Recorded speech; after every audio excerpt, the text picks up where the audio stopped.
Assalamualaikum warahmatullahi wabarakatuh. Segala puji hanya milik Allah, Tuhan semesta alam. Shalawat serta salam semoga senantiasa tercurah kepada junjungan kita, Nabi Muhammad, beserta keluarga, sahabat, dan seluruh umat beliau hingga akhir zaman. Saudaraku yang dirahmati Allah, pernahkah kita bertanya pada diri sendiri, siapa sebenarnya aku ini? Apakah aku hanya sekedar jasad yang lahir, tumbuh, lalu mati? Ataukah aku adalah sesuatu yang lebih dalam, sesuatu yang Allah titipkan dari cahayanya? Para waliullah, kekasih Allah, telah menapaki jalan panjang untuk menemukan jawaban itu. Mereka menyingkap tabir rahasia kehidupan, hingga sampai pada pengenalan yang sejati, bahwa mengenal diri bukanlah akhir perjalanan, melainkan awal menuju pengenalan kepada Allah. Mari kita mulai menyelami kisah dan perjalanan ini, langkah demi langkah. Kita akan mengikuti jejak para waliullah, yang dengan cahaya hatinya membimbing umat, dan dengan kasih sayangnya menuntun jiwa-jiwa yang haus akan kebenaran. Dan pada bab pertama ini, kita akan membicarakan tentang jalan para wali yang terbuka untuk hamba. Bab 1, Jalan para wali yang terbuka untuk hamba. Saudaraku, bayangkan seorang pengembara yang berjalan di padang pasir yang luas. Ia berjalan siang dan malam, haus, letih, dan hampir putus asa. Namun dari kejauhan, ia melihat cahaya, sebuah oase yang menuntunnya untuk tetap melangkah. Begitulah gambaran perjalanan seorang hamba menuju Allah. Jalan itu panjang, berliku, dan penuh ujian. Tetapi Allah tidak pernah membiarkan hambanya berjalan sendirian. Allah selalu mengutus kekasih-kekasihnya, para waliullah, untuk menjadi penunjuk jalan. Para wali bukanlah manusia biasa. Mereka adalah orang-orang yang hatinya telah tenggelam dalam cinta kepada Allah. Hidup mereka sederhana, tetapi jiwa mereka luas bagaikan samudra. Mereka bukan sekadar ahli ibadah, tetapi mereka adalah cermin yang memantulkan cahaya ilahi. Seorang wali pernah berkata, "Kami bukanlah orang-orang pilihan karena kehebatan kami, tetapi karena Allah berkenan memilih kami." Kalimat ini mengajarkan bahwa jalan para wali bukanlah jalan yang hanya dimiliki segelintir orang. Jalan itu terbuka bagi siapa saja yang mau menempuhnya, dengan syarat, ikhlas, sabar, dan sungguh-sungguh mencari keridhaan Allah. Saudaraku yang mulia, jalan para wali dimulai dari satu hal, kesadaran akan diri sendiri sebagai hamba. Mereka tidak menuhankan akalnya, tidak pula memuja egonya. Mereka menundukkan diri, mengakui kelemahan, dan merendahkan hati di hadapan Allah. Dari titik inilah perjalanan itu bermula. Bayangkan seseorang yang tersesat di hutan gelap. Ia menyalakan obor kecil, lalu perlahan ia bisa melihat jalan setapak. Obor itu adalah iman, jalan setapak itu adalah syariat, dan hutan gelap itu adalah dunia yang penuh tipu daya. Para waliullah menuntun kita agar tidak kehilangan arah, agar cahaya kecil itu tidak padam, hingga akhirnya kita keluar dari gelap menuju cahaya. Perjalanan ini tidak mudah. Para wali melewati lapar, haus, penolakan manusia, bahkan fitnah dan cobaan yang berat. Tetapi mereka tetap teguh, karena mereka tahu bahwa Allah adalah tujuan, bukan dunia. Mereka mengajarkan kita untuk berjalan dengan hati, bukan hanya dengan kaki. Dan disinilah rahasia besar itu, jalan para wali terbuka untuk siapa saja. Tidak peduli apakah engkau orang miskin atau kaya, terkenal atau tidak dikenal, berpendidikan tinggi atau sederhana. Yang penting adalah hatimu. Jika hatimu ikhlas dan rindumu tulus kepada Allah, maka jalan itu akan terbuka lebar. Saudaraku, bukankah kita semua ingin dekat dengan Allah? Bukankah kita semua ingin merasakan manisnya iman, ketenangan hati, dan kedamaian jiwa? Maka belajarlah dari para wali. Mereka telah berjalan lebih dahulu. Mereka telah meninggalkan jejak.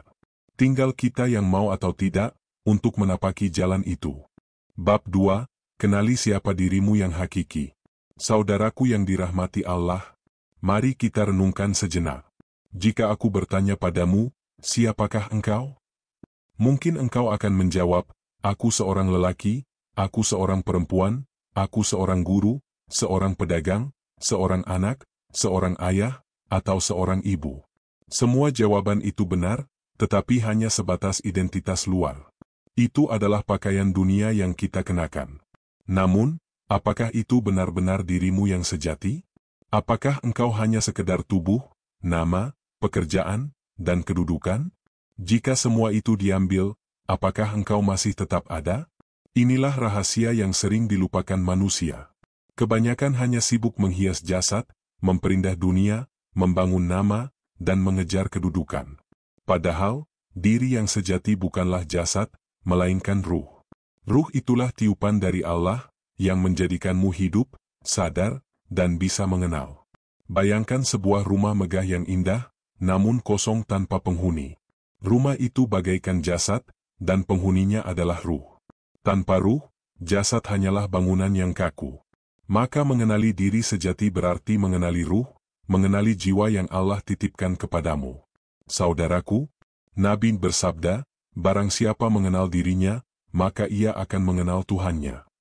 Hadits ini menjadi dasar perjalanan para waliullah. Sebab, diri kita adalah cermin kecil yang memantulkan kebesaran Allah.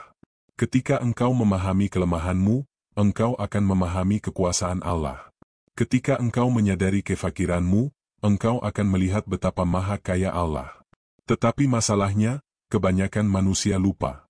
Mereka terjebak pada diri palsu, yang disebut nafsu.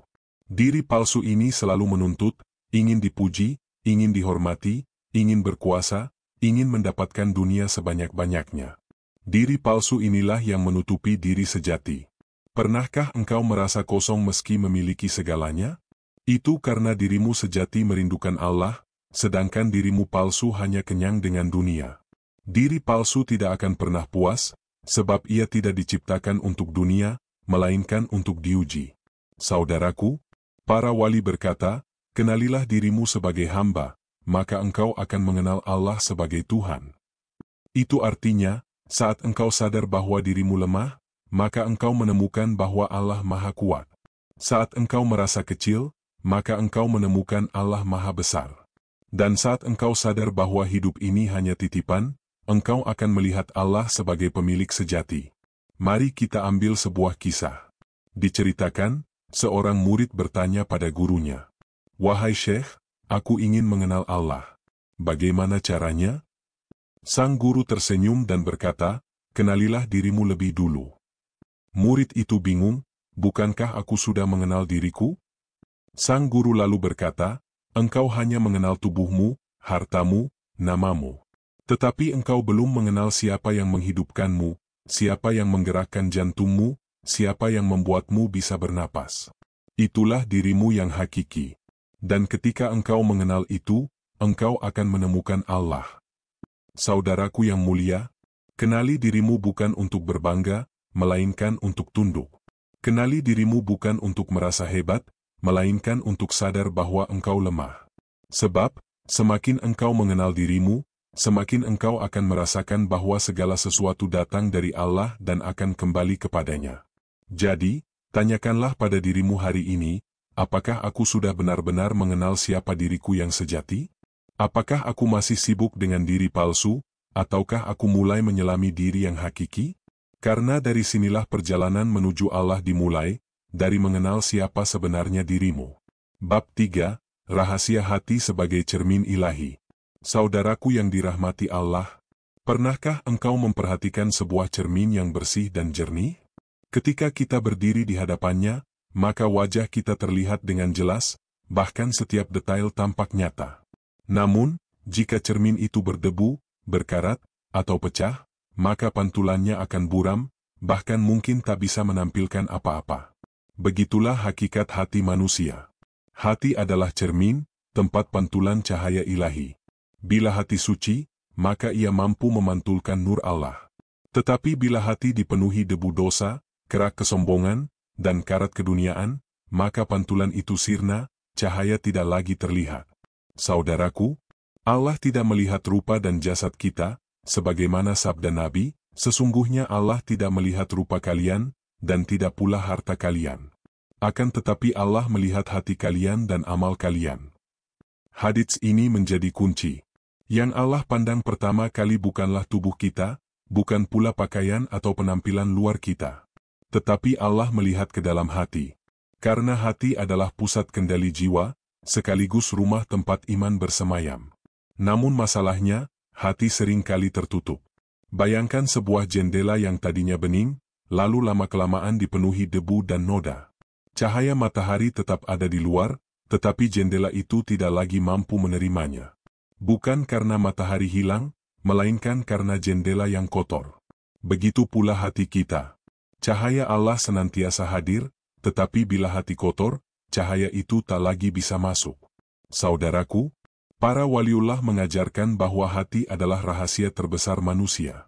Hati bisa menjadi surga kecil bila dipenuhi zikir, atau bisa menjadi neraka yang membakar bila dipenuhi nafsu. Maka, perjalanan mengenal diri sejati harus dimulai dengan membersihkan hati. Bagaimana caranya? Dengan zikir yang ikhlas, dengan istighfar yang tulus, dengan menjauhi dosa, dan dengan menumbuhkan cinta kepada Allah. Setiap kali kita berzikir, sesungguhnya kita sedang mengusap debu di cermin hati.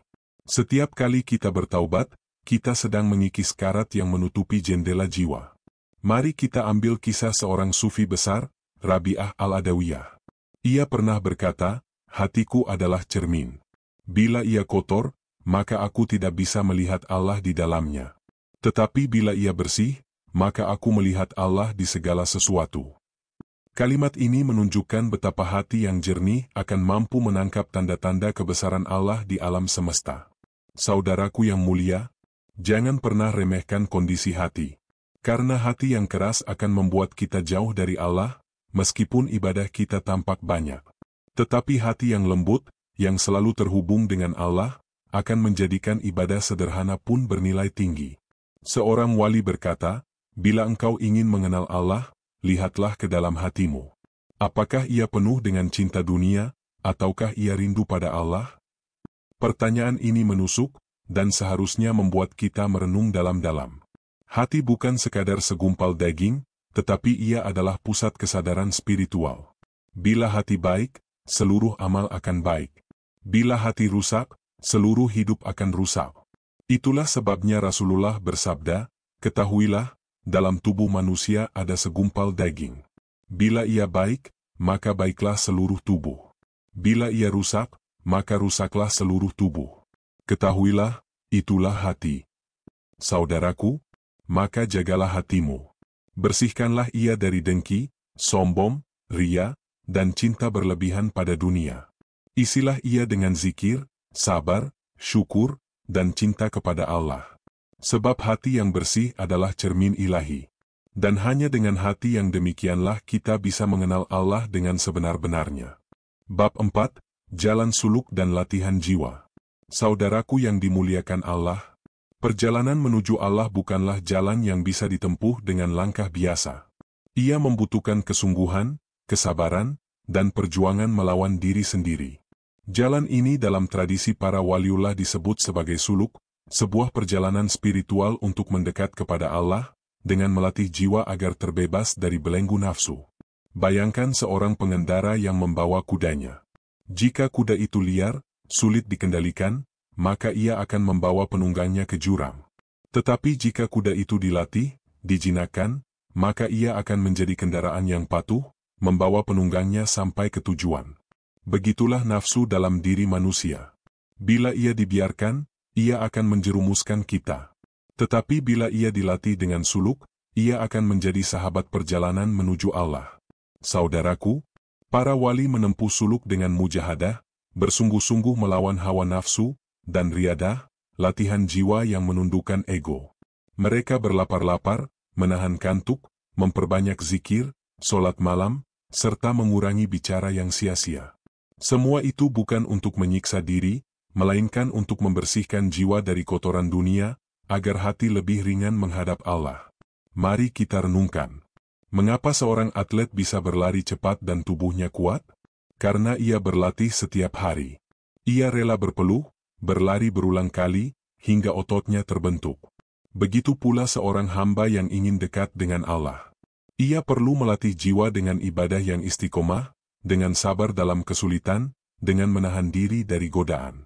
Tanpa latihan, jiwa akan lemah, dan kita mudah ditaklukkan oleh nafsu.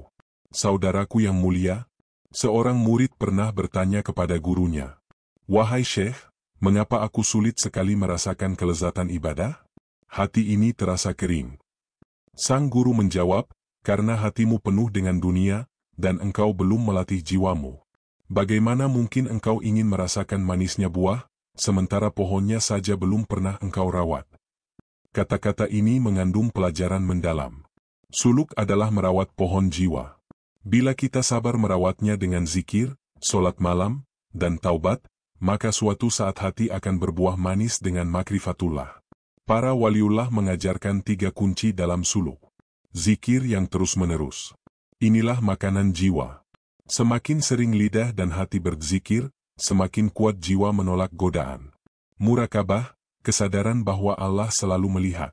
Dengan ini, hati selalu merasa diawasi dan tidak berani berbuat maksiat. Sabar dan ikhlas. 2 hal ini adalah pakaian seorang salik, pengembara spiritual.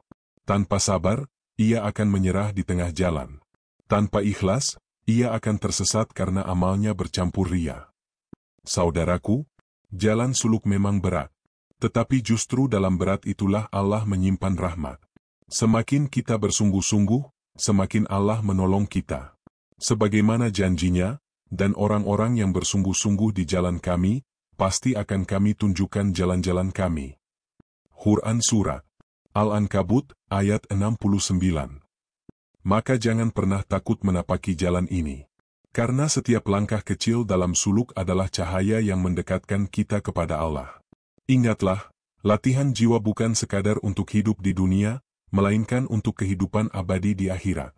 Saudaraku yang dirahmati Allah, latihlah jiwamu, sebagaimana para waliullah melatih diri mereka. Jadilah pengendara yang mampu menuntun kudanya, bukan hamba yang diperbudak oleh nafsu. Karena hanya dengan suluk dan latihan jiwa, kita bisa berjalan menuju Allah dengan hati yang kuat dan bersih. Bab 5, Nafas sebagai rahasia kehadiran Allah. Saudaraku yang dirahmati Allah, pernahkah engkau merenung, bahwa setiap tarikan dan hembusan nafas adalah tanda kasih sayang Allah yang paling dekat kepadamu? Kita sering sibuk menghitung harta, menakar usia, mengejar dunia, tetapi jarang sekali kita menghitung nafas.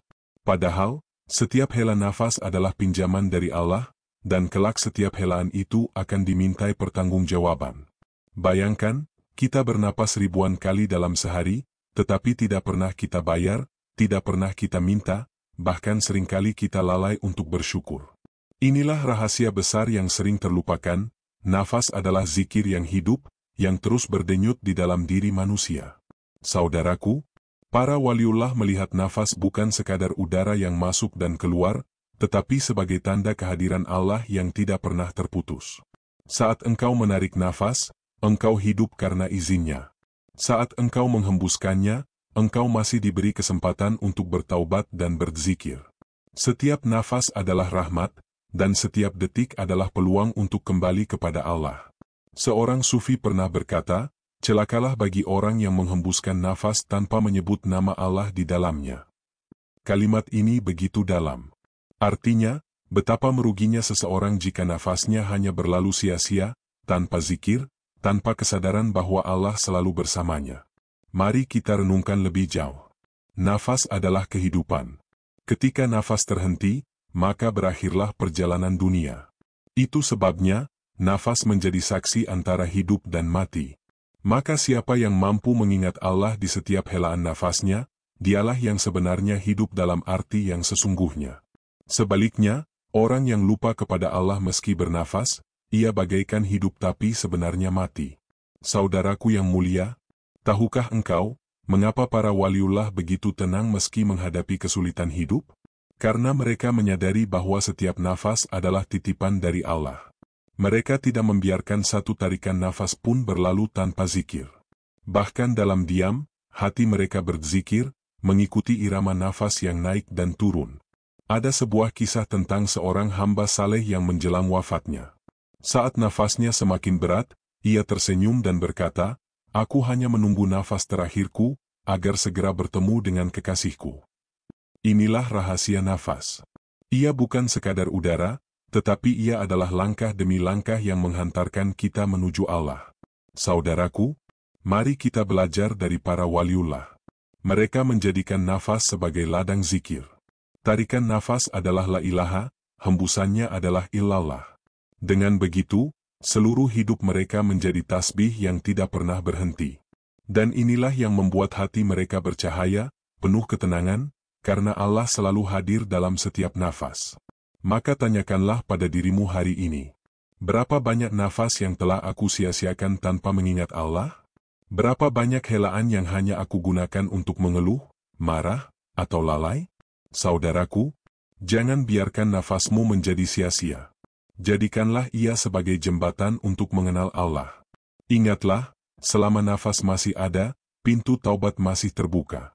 Tetapi ketika nafas terhenti, maka tertutuplah semua kesempatan. Maka mulai saat ini, hadirkan Allah di dalam nafasmu.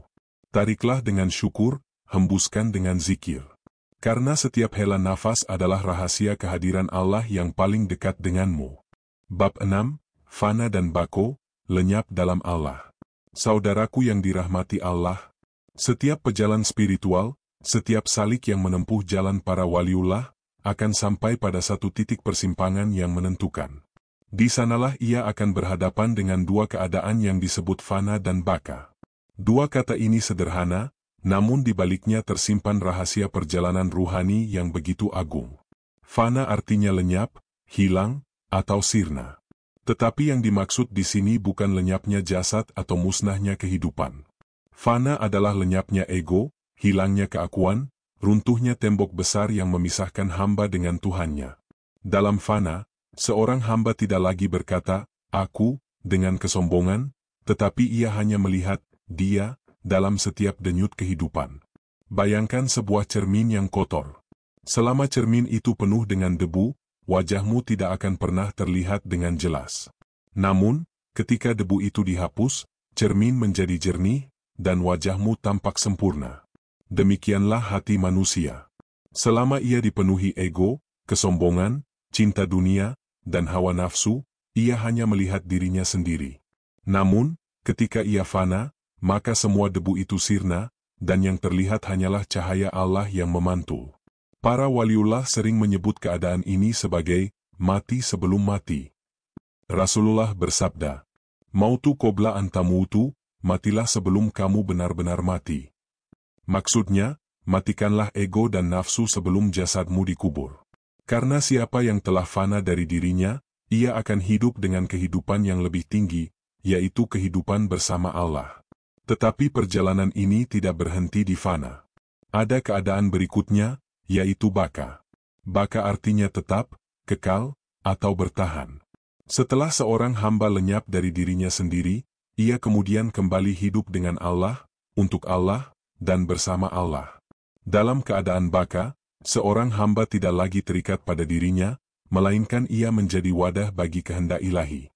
Ibarat setetes air yang jatuh ke lautan. Saat ia jatuh, ia lenyap, itulah fana. Ia tidak lagi bisa dibedakan dari ombak atau samudera. Namun pada saat yang sama, ia tetap ada, hanya wujudnya larut dalam lautan yang tak terbatas, itulah bako. Inilah rahasia para wali. Mereka tidak hilang secara fisik, tetapi mereka hidup dengan kesadaran yang berbeda. Segala ucapannya, tindakannya, bahkan diamnya, mencerminkan kehadiran Allah. Orang-orang di sekitarnya merasa sejuk, damai, dan tentram karena di dalam dirinya ada bako, yakni keberlangsungan cahaya Allah. Saudaraku, perjalanan menuju fana dan baka bukanlah perjalanan sehari dua hari. Ia membutuhkan suluk, latihan, penyucian jiwa, zikir tanpa henti, serta ketundukan penuh pada Allah. Namun, jalan itu terbuka bagi siapapun yang mau menempuhnya dengan hati yang ikhlas. Maka, tanyakanlah pada dirimu, apakah engkau masih terikat pada ego, pada keakuan, pada gengsi dunia? Ataukah engkau sudah mulai belajar melepas semuanya, untuk melihat bahwa dalam hidup ini hanya Allah lah yang benar-benar ada? Jika engkau berani menapaki jalan fana, insya Allah engkau akan sampai pada baka. Engkau tidak akan hilang, justru engkau akan hidup dengan kehidupan yang sejati, yaitu kehidupan bersama Allah yang maha kekal. Bab 7, Makam Cinta dan Ma'rifatullah. Saudaraku yang dimuliakan Allah, jika pada bab sebelumnya kita berbicara tentang fana dan baka, maka kini kita sampai pada puncak perjalanan ruhani, makam cinta dan ma'rifatullah. Inilah derajat yang menjadi dambaan para salik, derajat yang menjadi rahasia para waliullah. Cinta kepada Allah bukanlah cinta biasa. Ia bukan sekadar rasa suka atau rindu seperti cinta manusia pada manusia. Cinta kepada Allah adalah cinta yang menguasai seluruh jiwa. Ia menghapus kecintaan pada selainnya, ia membuat dunia terasa kecil, dan ia menjadikan Allah sebagai tujuan utama dari segala gerak kehidupan. Para wali mengatakan, barang siapa mengenal Allah, ia pasti mencintainya. Dan barang siapa mencintai Allah, ia tidak akan mencintai selainnya. Inilah yang disebut ma'rifatullah, mengenal Allah dengan hati, bukan sekadar dengan akal. Coba renungkan, saudaraku. Bagaimana mungkin kita mencintai sesuatu yang tidak kita kenal? Seseorang jatuh cinta karena ia mengenal kebaikan, kelembutan, dan keindahan dari yang ia cintai. Begitu pula dengan Allah. Saat engkau mengenal kasih sayangnya, rahmatnya yang meliputi segala sesuatu, dan keindahan ciptaannya, maka cintamu akan tumbuh dengan sendirinya. Rasulullah adalah teladan tertinggi dalam cinta kepada Allah. Beliau menangis di malam hari bukan karena takut neraka semata, tetapi karena rindu kepada Rabb-Nya. Beliau bersujud lama bukan sekadar karena kewajiban, tetapi karena hatinya tenggelam dalam cinta kepada Sang Pencipta. Cinta ini melahirkan ma'rifatullah. Apa itu ma'rifatullah?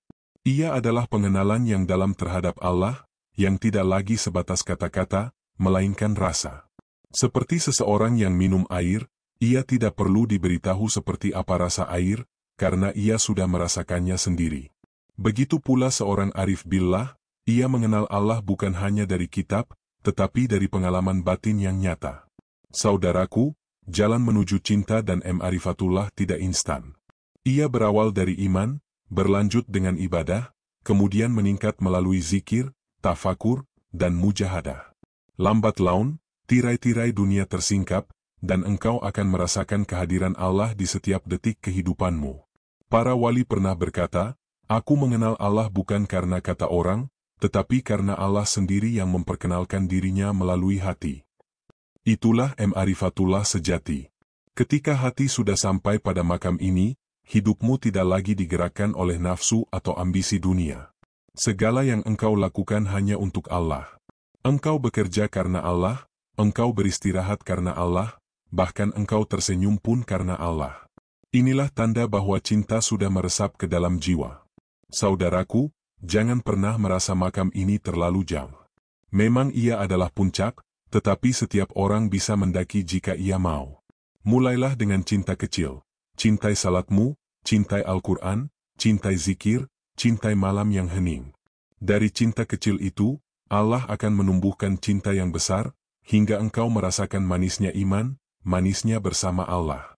Dan ingatlah, barang siapa yang mencintai Allah, Allah pun akan mencintainya. Dan saat Allah mencintai seorang hamba, seluruh hidupnya akan menjadi bukti keindahan ma'rifatullah.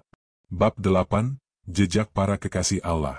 Saudaraku yang dirahmati Allah, setiap langkah para waliullah di muka bumi ini meninggalkan jejak yang tidak pernah hilang.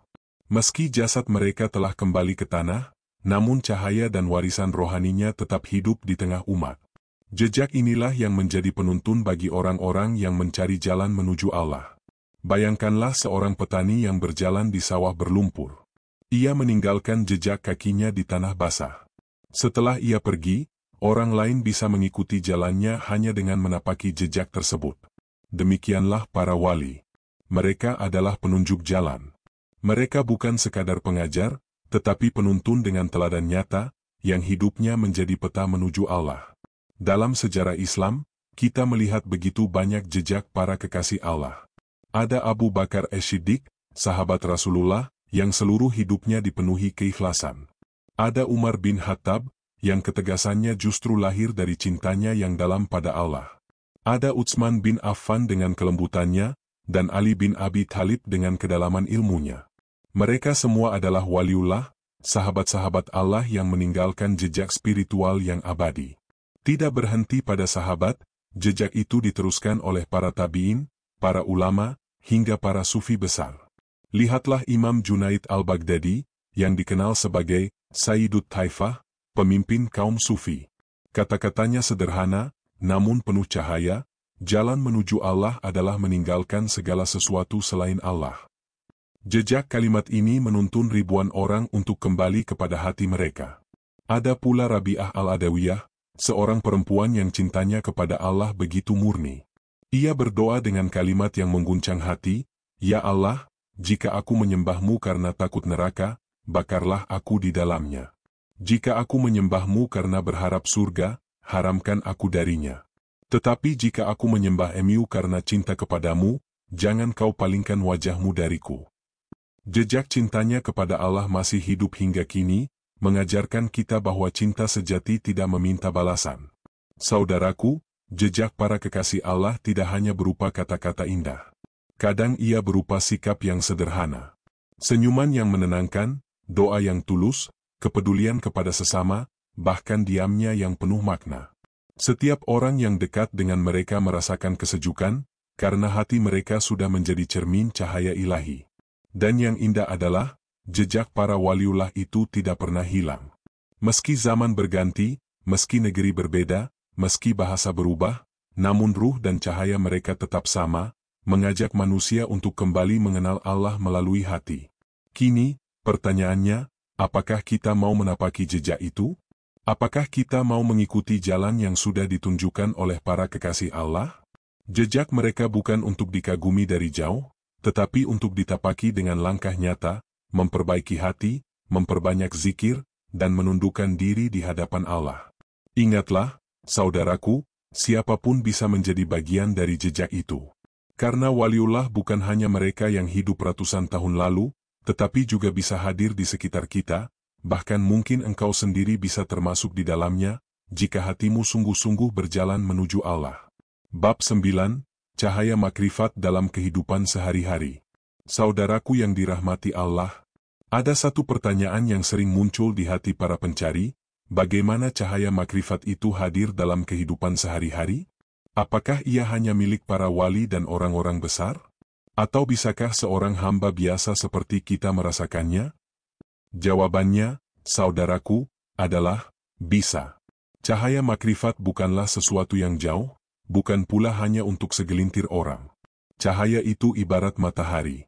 Ia bersinar untuk semua orang. Bedanya hanya satu, apakah kita membuka jendela hati untuk membiarkan cahaya itu masuk, ataukah kita menutupnya rapat dengan tirai ego dan kelalaian? Makrifatullah, mengenal Allah, bukanlah sekadar teori dalam kitab.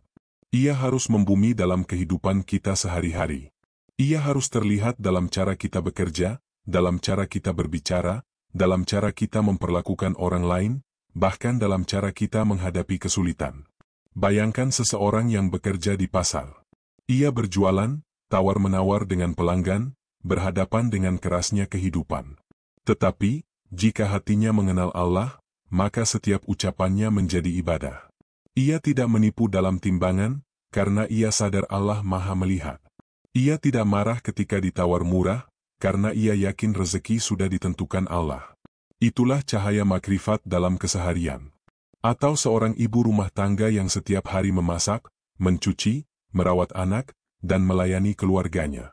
Jika ia melakukannya dengan cinta kepada Allah, maka semua itu bernilai ibadah. Ketika ia lelah, ia berzikir dalam hati. Ketika ia memasak, ia berdoa agar makanan itu membawa keberkahan. Inilah juga cahaya makrifat dalam keseharian. Saudaraku, makrifat bukan berarti meninggalkan dunia. Justru sebaliknya, makrifat menjadikan dunia ini jernih dan penuh cahaya. Engkau masih bekerja, masih mencari nafkah, masih bersosialisasi, tetapi hatimu selalu bersama Allah. Itulah yang dimaksud oleh para wali dengan kalimat, tanganmu di dunia, tapi hatimu bersama Allah. Rasulullah sendiri adalah contoh nyata. Beliau bukan hanya seorang nabi di masjid, tetapi juga seorang suami yang penuh kasih, seorang sahabat yang setia, seorang pemimpin yang adil, dan seorang pedagang yang jujur. Beliau membawa cahaya makrifat ke dalam setiap aspek kehidupan. Jika cahaya makrifat hadir dalam dirimu, engkau akan melihat dunia dengan pandangan berbeda. Ujian tidak lagi kau anggap musibah semata, tetapi sebagai panggilan Allah untuk mendekat. Rezeki tidak lagi kau lihat sekadar angka, tetapi sebagai amanah yang harus dijaga. Bahkan setiap tarikan nafas pun engkau sadari sebagai hadiah dari Allah. Saudaraku, jangan menunggu menjadi sempurna untuk merasakan cahaya makrifat. Mulailah dari langkah kecil. Biasakan berzikir ketika berjalan, hadirkan Allah dalam niat sebelum berbuat, dan syukuri setiap nikmat yang engkau terima. Langkah-langkah kecil ini akan menyalakan cahaya yang besar dalam hatimu. Dan ingatlah, makrifat bukanlah akhir perjalanan. Ia adalah pintu menuju kehidupan yang penuh cahaya. Siapa yang mengenal Allah, ia akan mencintainya. Dan siapa yang mencintainya, hidupnya akan dipenuhi cahaya, baik di dunia maupun di akhirat. Bab 10. Kembali kepada Allah dengan hati yang suci. Saudaraku yang dirahmati Allah, setiap perjalanan pasti memiliki tujuan akhir. Demikian pula jalan para waliullah. Semua suluk, semua latihan jiwa, semua zikir, tafakur, bahkan air mata yang tumpah di tengah malam, semuanya menuju satu titik, kembali kepada Allah dengan hati yang suci. Allah berfirman dalam Al-Quran, pada hari ketika harta dan anak-anak tidak berguna, kecuali orang-orang yang menghadap Allah dengan hati yang bersih. Ayat ini adalah kunci dari seluruh perjalanan hidup. Bukan pangkat, bukan harta, bukan keturunan yang akan menolong kita di hadapan Allah, melainkan kebersihan hati. Saudaraku, hati yang suci bukanlah hati yang tidak pernah salah. Semua manusia pasti pernah tergelincir. Bahkan para wali pun tidak luput dari ujian. Tetapi hati yang suci adalah hati yang selalu kembali kepada Allah. Hati yang setiap kali jatuh, segera bangkit dengan taubat. Hati yang tidak membiarkan debu dosa menutupi cahaya yang ada di dalamnya. Bayangkan seorang musafir yang berjalan jauh. Pakaiannya kotor, kakinya penuh debu, tubuhnya lelah. Namun ketika ia tiba di rumah, ia mandi, membersihkan diri, dan berganti pakaian. Begitu pula dengan kita. Dunia ini penuh debu, penuh kotoran dosa.